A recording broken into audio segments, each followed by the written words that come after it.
त्याला काय कळतं? त्यांना काही कळत नाही याचाच तुम्ही फायदा घेताय. मला तर कधी कधी वाटतं राजाराम हे फक्त निमित्त आहे. खरं तर तुम्हाला राजमाता म्हणून मिरवायचं. मामा बास.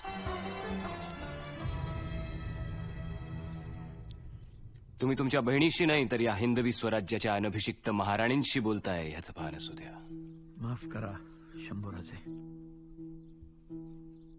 मामा आम्हाला आमच्या आईचा चेहरा नाही आठवत. आठवतो तो फक्त यांच्या हातांचा स्पर्श, याच हातातलं मातृत्व. रात्र रात्रभर पाळणा हलवत याच माऊलीने आमच्याकरता अंगाई म्हटली आहे. खेळताना फुटलेल्या आमच्या ढोपरांना याच हातांनी हळद लावली आहे. बास. हातात